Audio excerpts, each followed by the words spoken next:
Hello, everyone. Welcome back to the Trading Room. I'm Shane Vernier, and this is the U.S. Mid-Session Brief. Today, we're talking commodities. So we're going to be talking about crude oil is the big one of the day. We're going to be talking crude oil. We're going to be talking gold, silver, natural gas, maybe even throw in some agricultural commodities in there as well. Also, we may cover a currency pair or two because when we're pricing commodities, it all comes down to the U.S. dollar and what exactly the dollar's doing against the majors. So I want to welcome everybody across all platforms. Welcome to the big program. Let's start off with the DXY, the dollar. Remember, the dollar is the straw that stirs the drink for the commodities trade. When we trade commodities, we have to understand the relationship between the dollar and commodity pricing. Now, typically, as the dollar gets stronger, commodity prices go down. Why? Because my dollars are worth more, okay? It doesn't take as many of my dollars to buy a given commodity.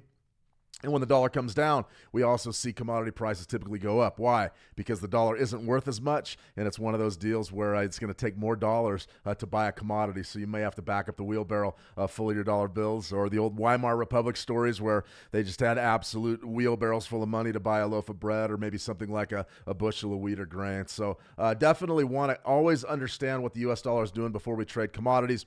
And you can see right here, this is a good monthly chart. Right now, we've just seen a pretty good crash in the U.S. dollar this month.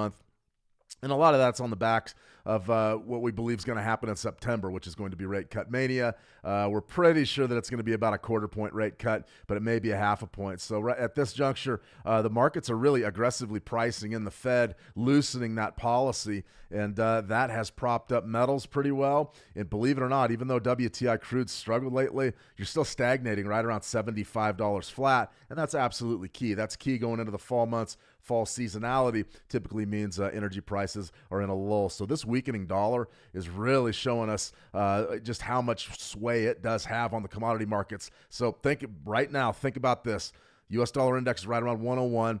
We're to the bull today about 0.5%, but the last 2 months have been brutal because we're going into rate cut mania, what I call rate cut mania. And when we start cutting rates, that means we're putting more dollars into the system. What does that do? It devalues the dollars. It sends commodity prices higher, or at least establishes a bottom for them. So remember, institutions hedge with commodities. They hedge inflationary risk with commodities. That's huge. And for us, if we understand that dynamic, it's going to give us an opportunity maybe to get on the right side of these markets. And of course, I'm looking at the macro view here, and we're going to get in the short term. We're going to get on very short time frame charts here in a second. But it's important to understand what we're doing, what we're trying to get accomplished before we dive into the markets and accomplish it. So dollars down a little bit, trading really towards the end of what I would call a stiff 2-year range, 18-month range. We're looking at that spike low in this DXY right down around 99.50, and then 98.97 is sort of our macro trend here. That pullback zone is going to be absolutely huge. I think that if the dollar keeps going down, we're going to bottom out somewhere in that zone for the DXY, and then we can start trading our commodities accordingly. All right, so now that we're looking at the DXY, let's start with a currency pair. This is one that I'm going to be putting out some written analysis on here in about the next hour and a half, 2 hours before today's close. Post it in the room, and I'll also post it on our X account. If you haven't visited howtotrade.com on X, go ahead and go to X and Google how to trade. You can find all of our written analysis there. And these are a little bit different than what we post in the trading room, but definitely check us out on X if you want. We just started that account, so there's no followers. Well, there's one follower I followed. So if you guys want to get in there and get on the ground floor and get some of this cutting edge analysis as we release it, be sure to dive in on X. And also, when we're quoted in the media, other media outlets, we'll be sure to post those articles or links to those articles on X as well. So you'll never be out of the loop with what Connor and I are doing and what exactly we're trying to get accomplished here at How to Trade. So definitely want to check that out. Now, Euro USD monthly chart, big time break. It's almost the mirror image of that DXY chart. Mark Karp, good to see you. Good to see you. Welcome. What you got here is definitely a bullish trend. Now, how do we trade bullish trends? Well, we try to get in on the price action, but we can't really just buy a bullish trend and walk away from it. We're not George Soros. We're not Warren Buffett. Berkshire Hathaway went over $1 trillion for the first time. It's the first non-tech company to go over $1 trillion. That's Warren Buffett's company. We don't have $1 trillion.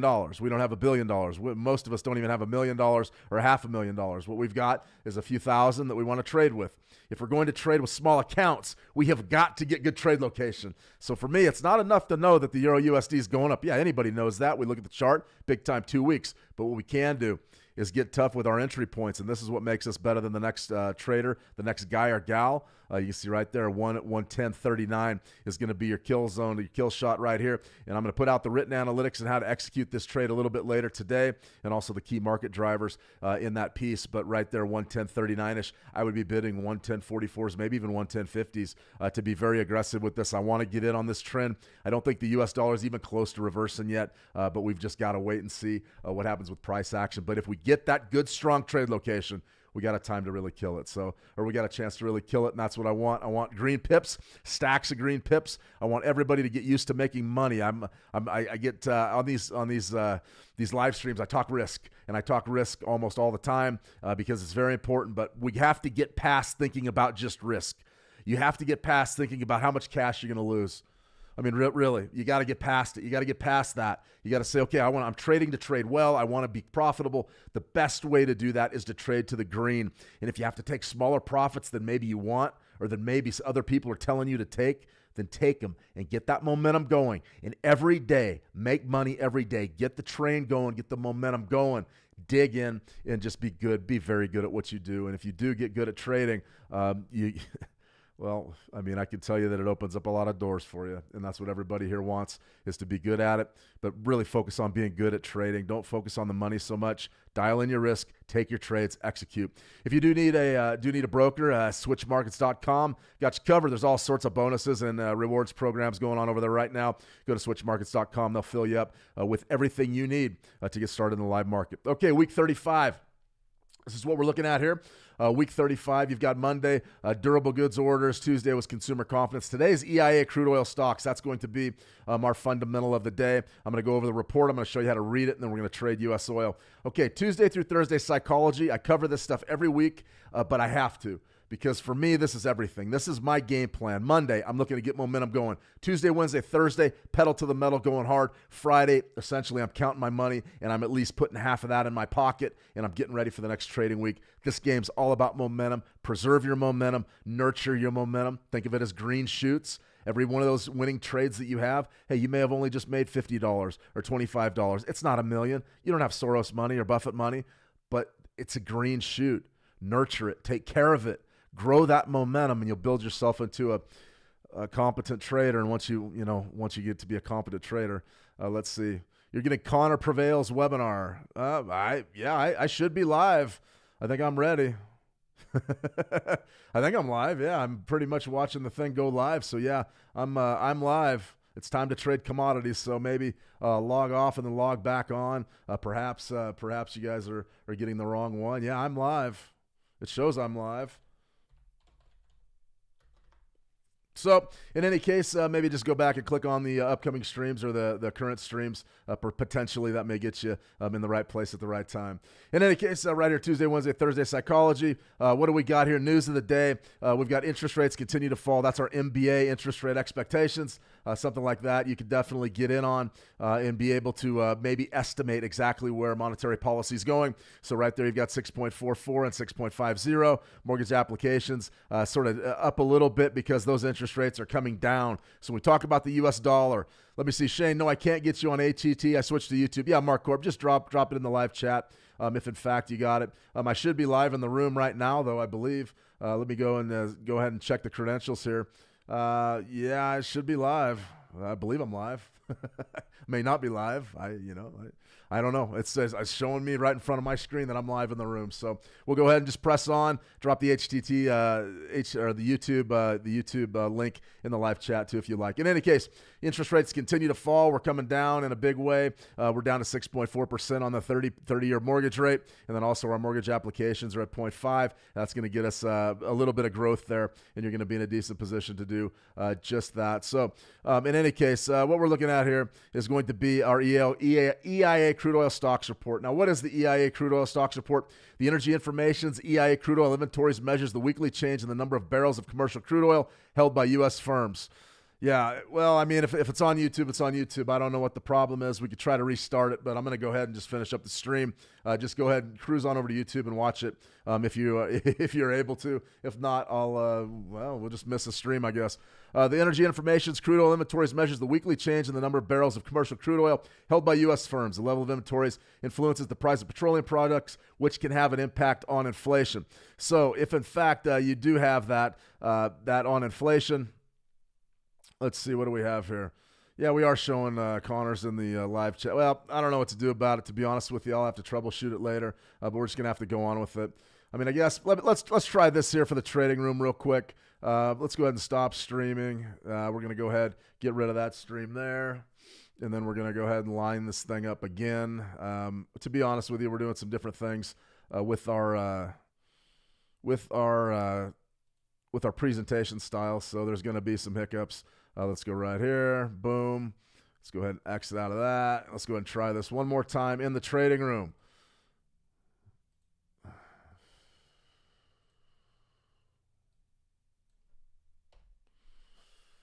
Should be ready to go. All right, let's see if that worked. Let's see. Yeah. Okay, I should be live now. In any case, that's what we're doing there.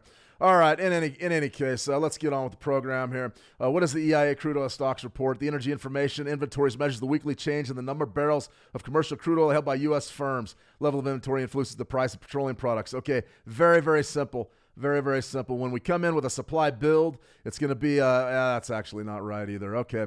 In any case, this stream's getting away from me here. Increasing crude oil inventories is going to mean that we're going to be bearish for WTI crude. And if we have a draw on supply, we're going to be bullish. It's that simple. Now, what happens is our supply demand gets out of whack. When we see a big draw, then we get a rally. When we see a big build, then we get a sell-off, but not necessarily at the same time. So what we want to do is we want to make damn sure that we understand that no matter what the number says when it first comes out, you're going to be in a position where you're going to have to wait for the market to settle before you can get involved with any meaning. So what was today's number? Today's EIA crude oil stocks change is going to be right around negative 1 million barrels. That's absolutely huge. If you do talk about 1 million barrels, we got a draw going into the fall seasonality. And it's one of those deals where when we go into fall seasonality, we're going to be in a position maybe to see a sell-off in WTI, but we're also supposed to be seeing a build in that supply report. So this is a very what I would call an ominous type of a report, even though we didn't lose as many as we thought, because we are going into the Labor Day holiday. So there is going to be a little bit of consumption here going into this weekend. But after this week, we need to start seeing supply builds. If we don't see those, you're going to see markets really go to the top side, and that ties in with our political discussion as well. So let's go ahead and just get out to the petroleum. I'll show you exactly how to read this. This is the petroleum report. You've got paragraph 1, 2, and 3. The third paragraph is all you need out of this report, direct from the EIA every Wednesday at 10:30 a.m. Eastern. U.S. commercial crude oil inventories decreased by 0.8 million barrels from the previous week at 425.2 million. U.S. crude oil inventories are now about 4% beneath the 5-year average. That's what I want to know. So we're running a deficit in crude oil right now. We are not dialed in. We are not making the gains that we need to be making by cutting into those supply deficits. That needs to start happening in the next few weeks. If it does not happen, then we are going to see probably a major bump in WTI crude, and it also depends on the election, which I'm going to get to in just a second. But in any case, here's a good look at U.S. oil 30-minute chart. It's just really been ugly. Right there you can see that's when your news item dropped right there, 10:30 a.m. Eastern, and then you got the big bump. We sort of wiped out the longs, came back down, and now we're just rotating and milling around. This is an incredibly tough chart to play. It really is. Now, the one thing that I will say about this, what is it? For those of you that sort of follow some of our strategies in the room.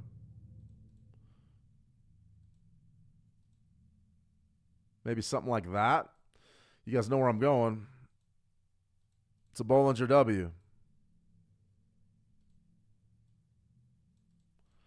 That's essentially what it is. It's just really, it's going to be pretty expensive to play. You can see right here, a couple different entries for you. There's your big sell-off during the U.S. session. There's your first bottom outside of the lower Bollinger. There's your pullback. There's your second bottom inside of the lower Bollinger.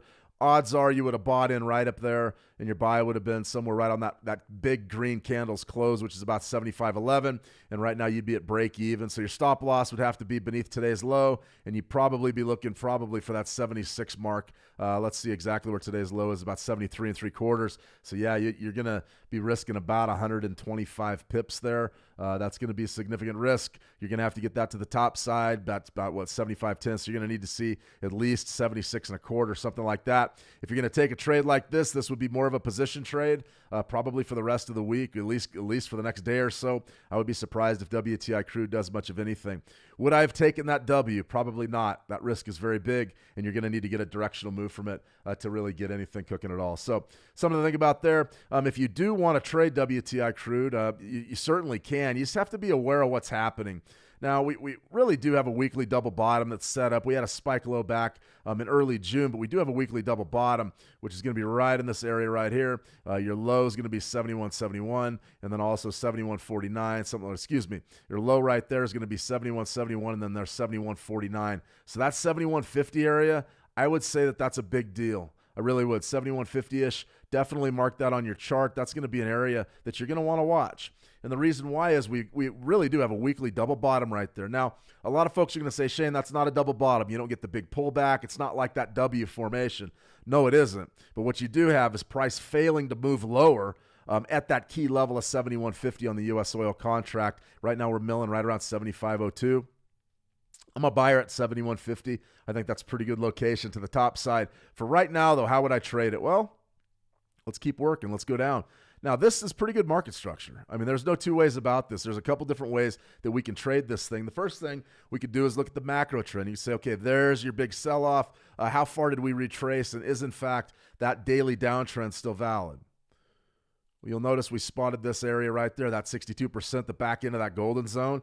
So you can still say that theoretically this bearish trend is valid. However, I won't necessarily discourage anybody from doing that. If you want to sell it, by all means sell it. Just wait for a good trade location. And that's going to be right up in here somewhere at this sort of the top of this bearish market structure, right up there, right around 77 maybe, something like that. But for me, I like to stay more current with my Fibonacci's, my spike to spike action.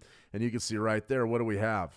We have an absolutely beautiful trade that came to pass. That was a trade that I actually capitalized on a few times, right down there from 73.83. Beautiful stuff. 73.85 is your low, and then your rally is back up to 75. So in my mind, what am I thinking? I've got to buy.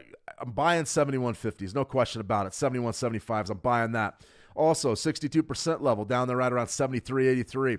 Going to be buying. I'm a buyer down there as well. Now, that's going to be a short-term trade. I'm not trying to pick a bottom of this thing, but you definitely want to be aware of that 73.83. Now, if we do wash that out maybe in tomorrow's session or the next day, then we're going lower. Then we're buying 72.80s. We step up and we scalp 78. I want to thank everybody for their private messages. I got about 50 of them in my mailbox. I'll be sure to answer them right after the live stream. So feel free to keep sending them. It's just going to be a while before I get to them today. In any case, right there, 72.80. You're going to want to step up and bid that. You have an opportunity there as well. Now, do I want to sell? Am I a seller right now? If you're going to sell, you got to be very careful with what you're doing. You got to understand that your levels, your key levels, your trade location, it's going to be absolutely imperative that you get good trade location right there. Spike, a little pullback. Yeah, probably a seller at 75.25. How does that look today on our 30-minute chart? Pretty darn good. That was your pullback right there to 75.46 and then a big sell-off. I think that if you wanted to scalp 75.25, you'd be looking maybe for 10 or 20 pips max. Stop yourself out up above that 50 level. So, do you want to take a 25 pip trade in this dead market action?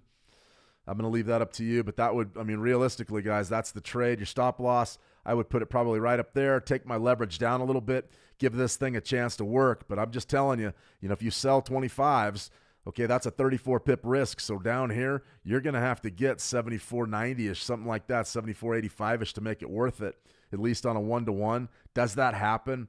This market has no direction today. We're trading sideways down about 1%. I would be very careful with this. I think you could run into trouble.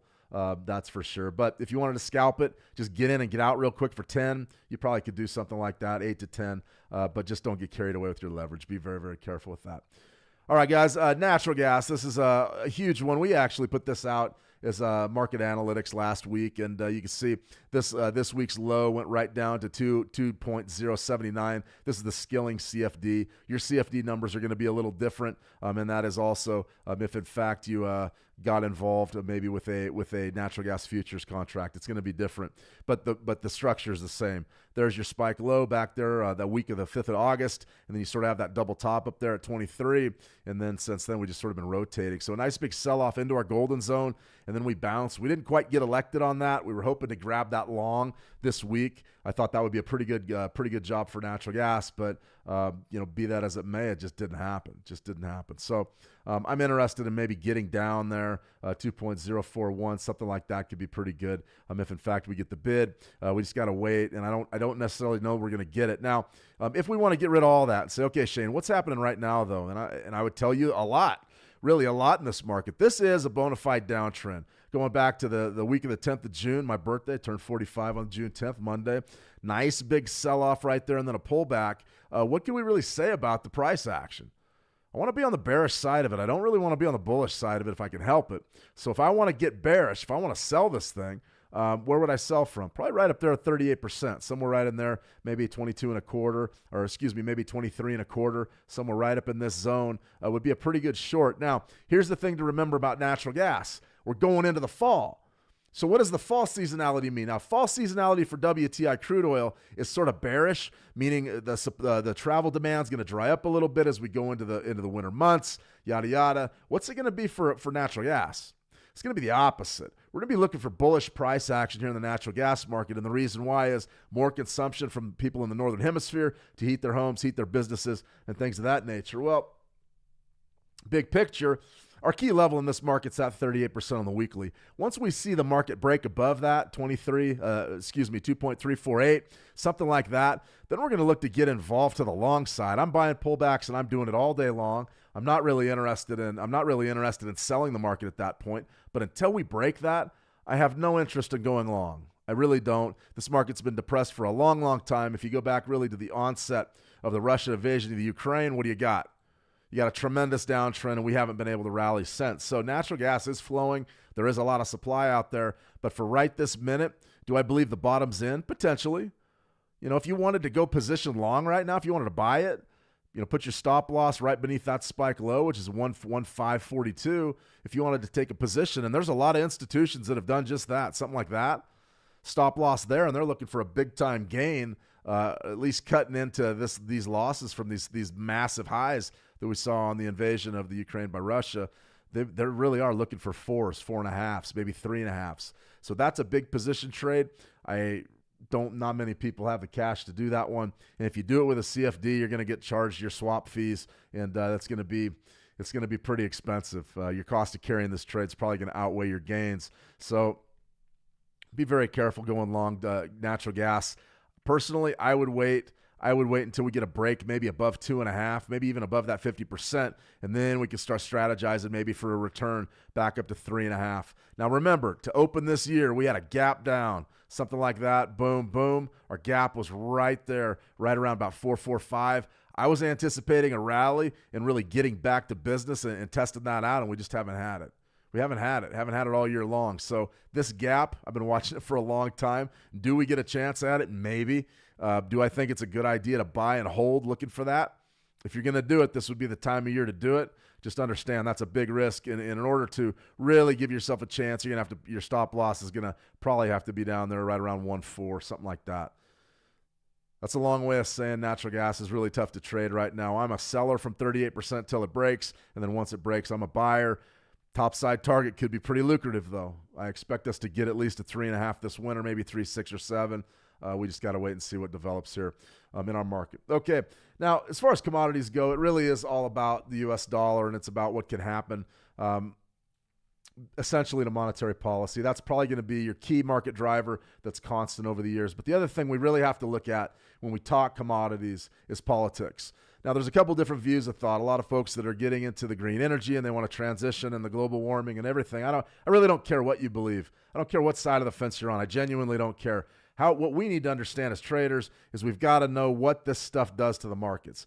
there probably is no bigger market affected than commodities by politics. And the reason why is governments have a way of either taking commodities, harvesting commodities, or not harvesting commodities. And what I mean by that is regulations. They either want to go after crude oil and natural gas. They either want to mine gold and silver. They either want to really excavate as much copper and rare earth minerals as possible, or they don't. Now, the situation in our country here in the United States is going to be you don't have a bigger divide in which side you can choose. There is a huge divide. Right here, Kamala Harris and Donald Trump. Harris is a Democrat. Harris wants green energy. You're not going to see the crude oil production. You're probably not going to. You may see the cultivation of rare earth minerals. That's a discussion for another time and very complex. But you're definitely going to see a drop off in fossil fuels. That's the bottom line. There was a major push from Harris and Biden to get everybody on electric vehicles by 2035 or something. Okay, that's interesting. The other thing you have here is Trump. Trump's on the other side. It's drill, baby, drill. Give me as much energy as I can. And the idea behind that is lower energy prices will cut into inflation fundamentally, and then you'll have an opportunity to do it. Well, right now, these are the betting odds over at predictit.com. You can see it's almost a split, 54 cents for Kamala, 48% from Donald Trump. So you definitely have a definite deep divide there and a split. And right here on Polymarket, it's about a 50-50 chance. And you can see this is a much bigger market with almost $94 million or $95 million bet. So I would view this as a more accurate representation of where we're at, just because these predicted pools aren't even anywhere near as large as the Polymarket. So right now it's a 50-50 coin flip. I could get into polling data, but there really isn't any reason to. The polls have been proved fallible on many occasions. So what we have here is we have a situation where commodities are going to be affected across the board. We just talked about WTI crude oil. Trump winning is going to be a bearish market driver for crude oil because there's going to be a lot more of it hitting the market, especially out of the United States and the fracking operations. If Harris wins, it's going to send crude oil higher. So what happens to our precious metals? Well, there's a lot going on, and there's a very different dynamic between gold and silver. Number one, gold's a safe haven. So no matter who wins the election, that political uncertainty in the short term, I think, is going to hurt. It's going to subside because we're going to know who won. We're going to know who's in there. Odds are that will bring gold prices down, just because if you know the way forward, there probably doesn't need to be that big of a risk premium baked into your gold prices. Right now, we're sort of stagnating right around 2,500. If you ask me, do you want to be long or short from 25? I would say be long. I would be long probably.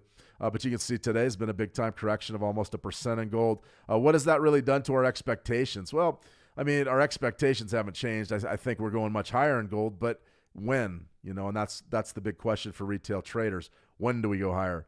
Well, there's our Fibonacci's. They work like a charm again. There's your spike low, 24.7088, and somewhere in that vicinity. And then your high right there is 25.29. Today's high, you'll notice that we traded above yesterday's high and then got the big sell-off. I call that a failed auction. And what that means is we tried to push the market higher, and the sellers were sitting there with a 10-pound hammer, and they knocked all the bidders out of the market, and we saw the big market reversal. So what that does a couple of things. When you see a market trade, say, above a previous day's high or a previous week's high, or a previous month's high, and then they get hit, and then the prices get hit, and you see the big reversal, that really suggests that the market hasn't really necessarily changed its mind. But a lot of intraday traders believe that there's been a lid put on the market, and that draws more shorts in. And typically it's a self-fulfilling prophecy where you get a situation where you fail by a few pips up here or a few points, and then you get the big rotation back down into the range. I would be looking at 24.90, 250s, 24.93s as being bids really going into tomorrow's session. I think you can get away with that as a buy. And then also 38%, 25.06. I wouldn't be bidding that. I think that got taken out pretty clean. And if we do see more of a sell-off, 24.8275, that's a pretty good one as well. So I would be looking at that very closely. As far as the weekly chart goes, these are my premium numbers for gold. My outlook for gold is relatively simple. I like to keep things as simple as possible. Spike low there, spike high, retracement 24.68. That's a money buy. I would trade that every day of the week and then twice on Sundays. I wouldn't hesitate there at all. As far as what we're looking at to the top side, if in fact you want to get involved up here to the short, I highly recommend waiting for big round numbers. So maybe something like a 25.50-ish. That might be a pretty good one. A 25.75-ish, more than likely you'll get some two-way action there and potentially some buyers and sellers, something like that. Remember, these are ballpark. Dial them in exactly, but 25.50, not 26.75, 25.75, something like that. and then you'll be looking what? At 26 even, 26 even, 26 and a quarter. You guys get the idea. That's what I would be looking at to the top side as potential areas where I'm not calling the top of this market. I refuse to try that. People have gone broke. They've lost everything trying to call the top of gold over the last 2 years, 3 years. There's no reason to do that. All we need to do is understand where the buyers and sellers are going to butt heads and how exactly we can cash in on that. I think that's going to be pretty good selling opportunities, at least for short-term sells, and we'll have those trade ideas as they come up. But for me right now, I would love to buy 2468s. I think that's fantastic, and then also the daily numbers that I put out there. All right, silver's a little bit different. Silver is it's a lot a bit different. You've got really a fantastic rally over the last 12 months of about 25%. I actually listen to a lot of silver analysts, and they love it. They think that they're going up to $80 or $90 eventually, maybe even triple digits. They believe that's going to happen by the end of 2025. I'm not necessarily convinced of that, but there's a few things that we could definitely build a bullish case for silver on. Number one is consumption. Demand for silver is going to be there. We had a solid state battery put out by Samsung they announced it about 2 weeks ago, and it's predicated upon silver in that core. And the idea is you can put these things in electric vehicles and they charge in 9 minutes. That's huge. That's going to increase. If that, in fact, goes mainstream, that's a game changer for silver. It'll be in hot demand. The other thing silver is used in is ballistic missiles, which are used in warfare. A lot of silver goes into making the guidance systems in ballistic missiles because they're a fantastic conductor. That's what they're used for. In any case, when you have ballistic missiles being shot in the world at the rate that they are, whether you're in the Israel-Hamas war, whether you're in Russia-Ukraine, there's a lot of missiles being shot right now, and there's a lot of silver being used. Once that silver goes into those explosive devices, those incendiary devices, it's gone. So that's sort of the argument for long-term silver, and then also inflation, but we're going to save that for another time. That's really complex, depending on who wins the presidency. We'll talk about that later. 28.79, I'd be buying pullbacks here. If I get a good pullback there on the weekly, 28.79-ish is going to be a pretty good bid. The back end of the golden zone is a pretty good bid as well. Do I want to sell right now? I'm not interested in selling. I think the sell's gone. You sort of have that double doji formation and then a big reversal. If you want to be hyper aggressive right now and you want to sell silver, I understand. I'm not against you. I'm cheering for you, but I would definitely back up to a 4-hour chart, something like this, and maybe sell 29.5s. I'm not afraid to use a 4-hour chart for gold and silver because they are true 24-hour commodities. I don't do that as much with U.S. oil and natural gas because of where exactly. I don't trade natural gas on a daily or intraday time frames, but U.S. oil, I focus on the 30-minute chart during the U.S. session because that's where the volume is. You always want to be trading when there's volume. All right, everybody, I want to thank you very much. My apologies for the technical issues. I don't know what happened there. We're streaming. We're using some fresh technology. We're using some fresh technology with regards to our streaming platform. We're trying to get these streams out everywhere we can in our multi-streaming. It looks to me like we had a snafu in the trading room, so I'm going to do my best to rectify that. If you did miss today's streams and the first part of today's stream, I don't think it's gone to the wind. Just go ahead and get on YouTube, How to Trade YouTube channel. It's going to go live there for you. You can also catch us on X. You can catch us on LinkedIn. You can catch us on Facebook as well. All right, everybody, I want to thank you for joining me. Trade the action well, and we'll talk soon. See ya.